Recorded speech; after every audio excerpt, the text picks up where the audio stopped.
Сәлеметсіздер ме? Менің салып жатқан видеоларым сіздерге қызық болып жатса, лайк басып комментария жазып қалдырыңыздар.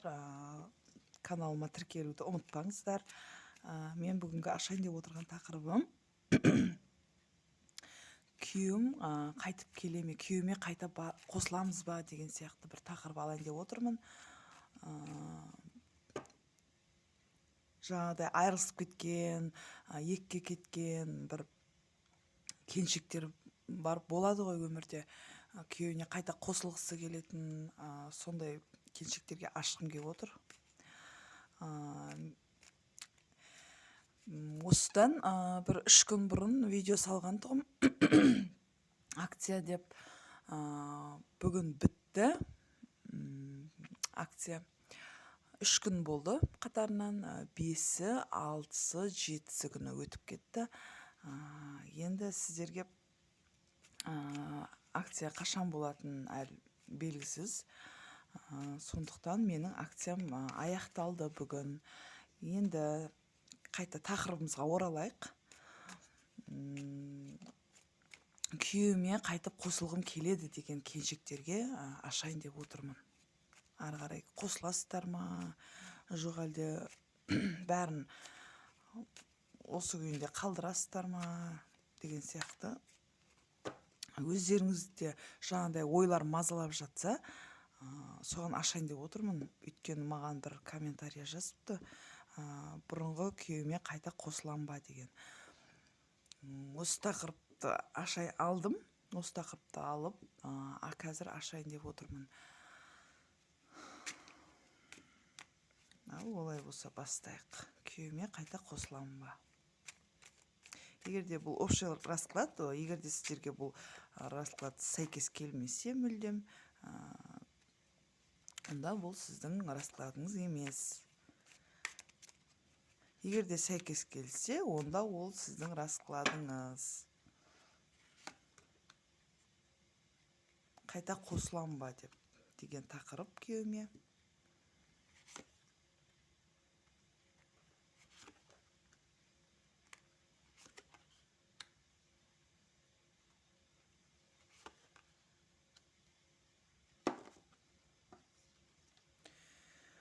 Бұл жерде сіз екі ойлы болып жүрсіз, екі ойлы, екі выбор, екі ойлы, екі бір қайсысын таңдарыңызды білмей деген сияқты бір екі шешімде тұрсыз. Екі выбор дейміз ғой, екі шешімде тұрсыз. Қайсысын істеріңізді білмей, екі ойлы болып тұрсыз да, қандай бір жағдайларға. Енді бұл семерка жезлов. Бұл жерде бір үшінші адамның қаупі бар. Бір үшінші адам бір кедергі жасағысы келе ма, сондай бірдеңе болып тұр. Үшінші адам кедергі жасап тұр, бірге қайтып қосылуға. Бірақ сіз жаңағыдай қосылуға деген бір жақсы позициядасыз да. Бір қайта қосылам ба, не істеріңізді білмей, екі ойлы болып жүрсіз. Және де бір үшінші адам кедергісі жасап жүр. Үшінші адам бір кедергісі бар. Сол себептен сіз жаңағыдай ойланып тұрсыз да мына жерде. Бұл жерде өзіңіздің позицияңыз бар екен. Жақсы ой. Бірақ сізге жаңағыдай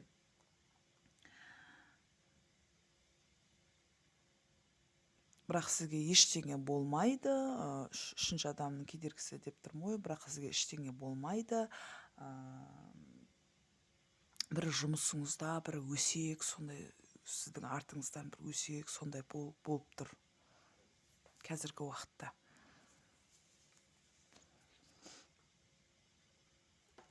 Енді шестерка пентаклей. Енді бұл жерге келетін болсақ,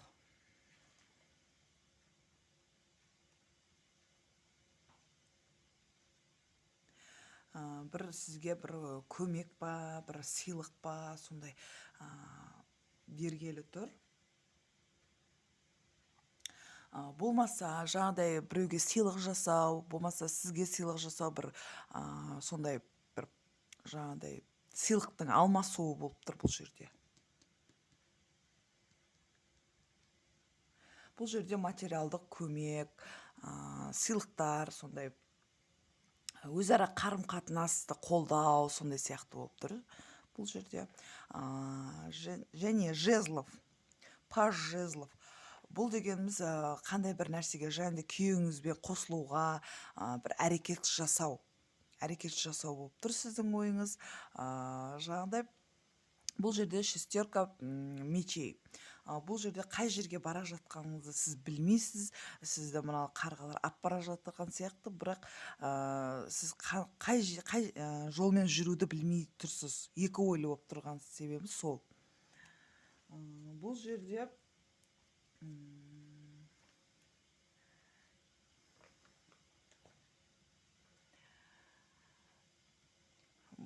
енді мына жерге келетін болсақ, тұз. Сіз өз-өзіңіздің жаңағыдай өз-өзіңізге сеніп, сондай бір шешім қабылдау керек сияқты сізге. Барлығы сіздің қолыңызда. Бұл жерде қосылу, қосылмау деген сияқты өзіңіздің қолыңызда. Енді толықтыра кететін болсам, жалпылай айта кететін болсам, сіз бұл жерде екі ойлы болып тұрсыз. Екі ойлы, не шешім қабылдайтыныңызды білмейсіз, ары қарай қандай жол бар екенін де білмейсіз. Бұл жерде сіздің бір үшінші адам бар екен сіздің өміріңізде, бір үшінші кедергі жасайтын. Одан кейін жаңағыдай сыйлық, болмаса материалдық көмек алмасу болып тұр. Және де сіздің қарым-қатынасыңызға деген жаңағыдай жылдам әрекет жасау деп тұр. Бұл жерде сізге қай бағытта, қай направление дейміз ғой, жаңағыдай сондай білмей тұрсыз да, қай жолмен жүру, не істеймін деген сияқты, бірақ барлығы сіздің қолыңызда деп айтқым келеді. Сіздің қолыңызда болып тұр. Қайта қосылу сіздің қолыңызда. Күйеуіңіздің қолында емес сияқты.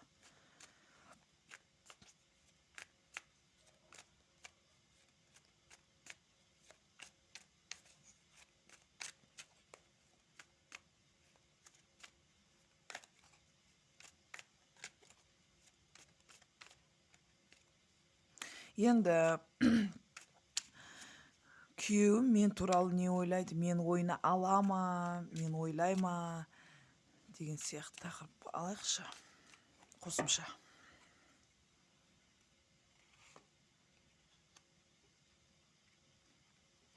Иә, осындай жаңағыдай осы келіншегім, бұрынғы келіншегім жақсы еді деген сіз туралы көбінесе жақсы позицияда, жақсы ұстанымда десем де болады. Бұл жерде қолынан бәрі келетін, сондай бір карта. Бұл өте жаңағыдай әйел карта. Бұл королева жезлов. Бұл королева жезлов, бұл менің жаңағыдай келіншегім, күйеуіңіздің ойы.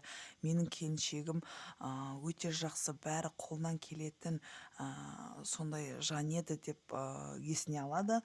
Бұл жерде қазір сіз оған қол жетпестей бір жұлдызға айналып тұрсыз. Иә, сіздің де күйеуіңіз бірге қосылғысы келеді сізбен бірге. Бұл жерде жұлдыз жіппен неғып тұр. Бұл осындай қол жетпестей болып тұрсыз қазір оған. Сіздің әрекетіңіз керек сияқты күйеуіңізге. Бұл жерде күн тұр. Сізді армандайды, сізбен бірге өткізген уақыттардың бәрін ойына алып, есіне алып, өзі бір сіз туралы жақсы бір ойда.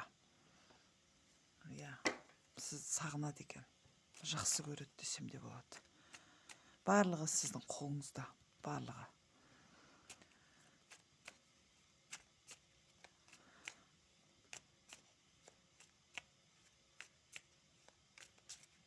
Сіз туралы өте бір жақсы ойда екен, жақсы жар, жақсы еді деген сияқты ойда, қол жетпестей болып тұрсыз. Барлығы сіздің қолыңызда, екі ойлы болып тұрсыз ғой мына жерде.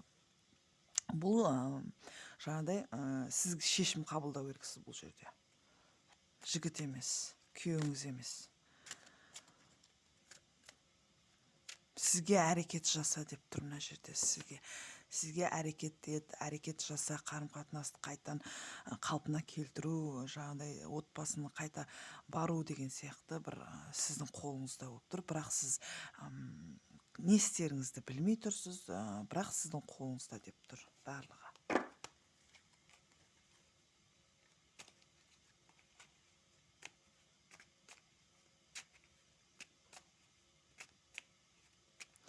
Енді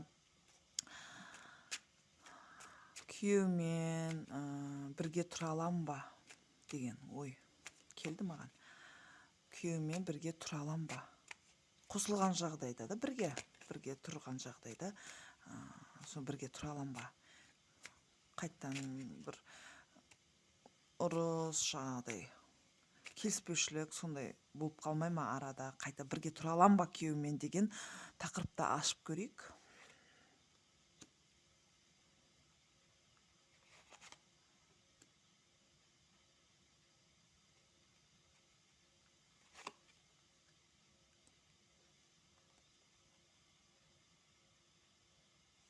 Бұл жерге келетін болсақ,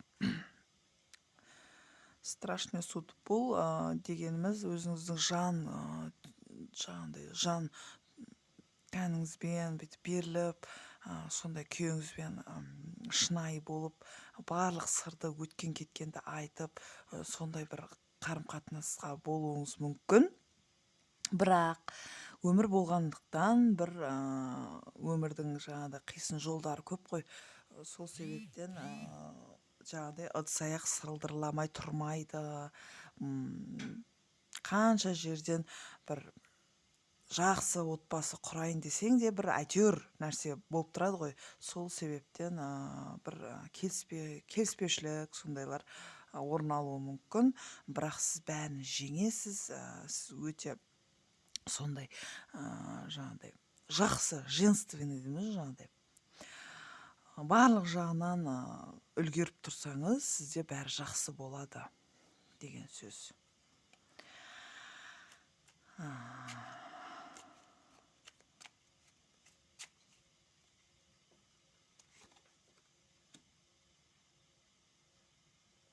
Бұл жерде кубков дейді.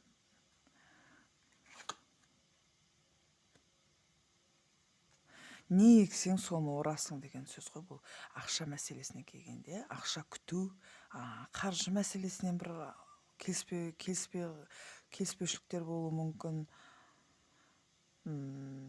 Бұл жерде ақша мәселесі жағынан.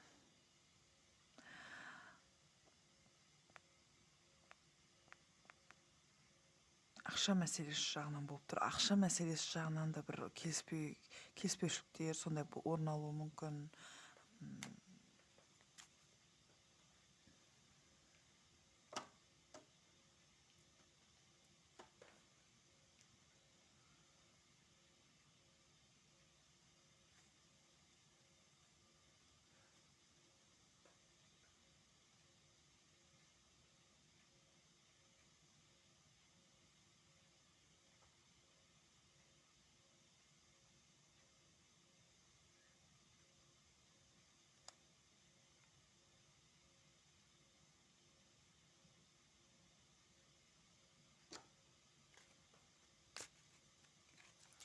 Енді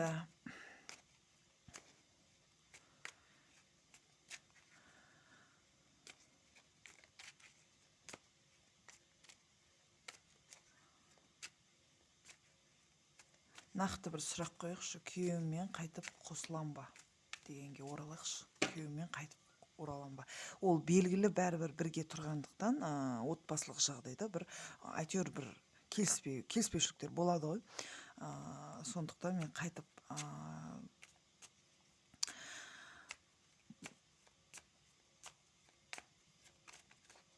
күйеуіммен қайтып қосылам ба деген бір тақырыпқа қайтып оралғым келіп тұр.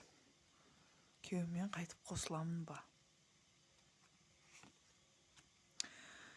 Ойланып тұрсыз сіз, ойланып қайтып қосылып бір бала көтерсем деген бір ойыңыз да бар екен.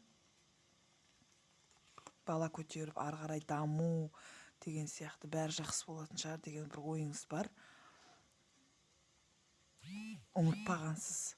Бұрынғы ойыңызды, бұрынғы жаңағыдай бірге тұрған кездеріңізді есіңізге алып, жаңағыдай ұмытпағансыз бұл жерде.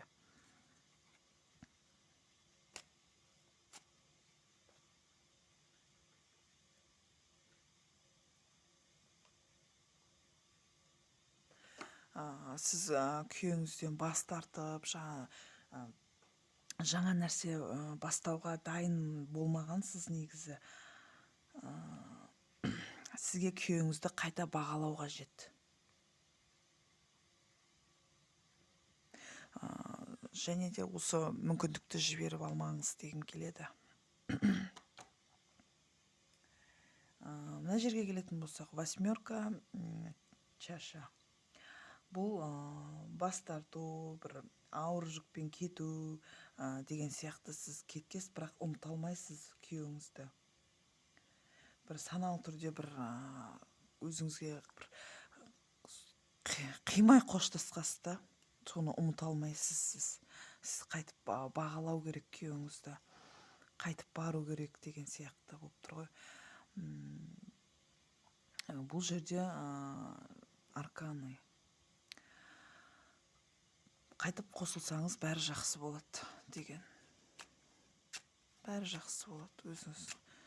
Өз-өзіңізге сенімді болып, бір шешім қабылдап, бәрі жақсы болады.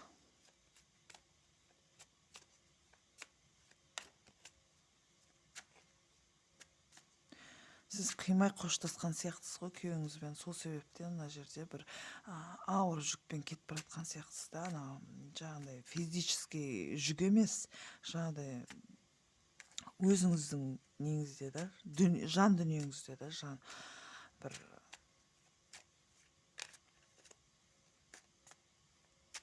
бірақ сіз ойлайсыз, қайтып қосылғыңыз келе ма, келмей ма, оны ойлап тұрсыз қазір. Шешім қабылдап, екі ойлы болып жүр екенсіз.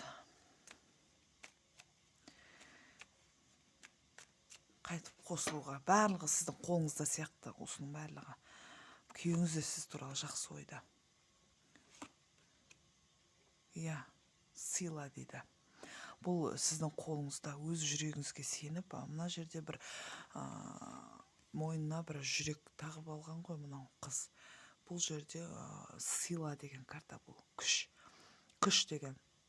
Бұл жерде жарты беті арыстан болып тұр. Бұл барлығы сіздің қолыңызда, сіздің қолыңыздан келеді деген сияқты. Бір өз жүрегіңізге сеніп, мына жерде жүрек тұр ғой, өз жүрегіңізге сеніп, бір шешім қабылдаңыз, барлығы сіздің қолыңызда деп тұр бұл. Ер азамат сіз туралы жақсы бір ойда, жақсы позицияда.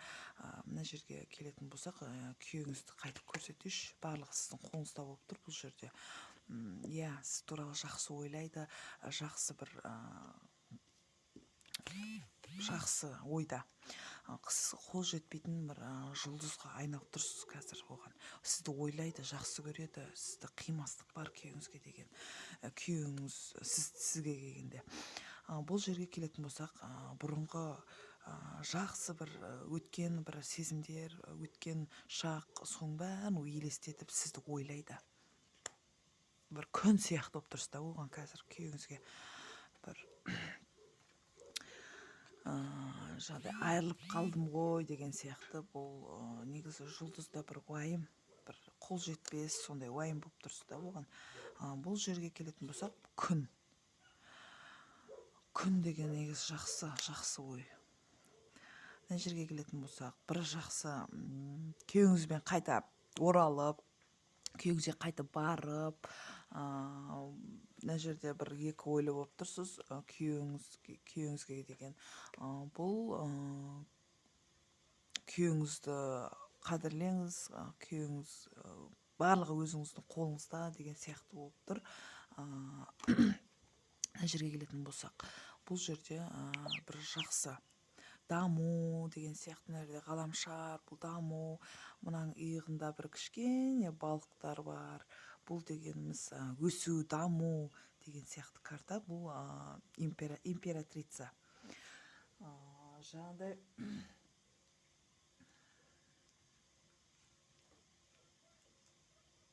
өсу, даму деген сияқты карта бұл.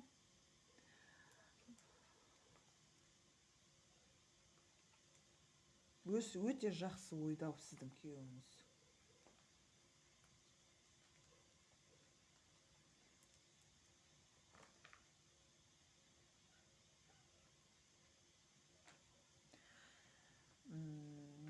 Иә, кешіріңіздер. Бұл жерде қайттан айтатын болсам, бұл өсу, даму, может, бір сіздің ойыңызда бір жүктілік, сондай кезең бастағыңыз келсе, күйеуіңізге қайтып қосылғыңыз деген келеді, бәрі жақсы болады. Күйеуіңіз сізге жақсы ойда, барлығы сіздің қолыңызда, өз жүрегіңізге сеніп, жаңағыдай шешімнің барлығы өзіңіз қолыңызда деп тұр. Бұл жерде күйеуіңіз де жақсы позицияда. Сондықтан сіздерге айтатыным, бұл жерде барлығы сіздің қолыңызда. Осымен менің видеом аяқталды. Қош сау болыңыздар.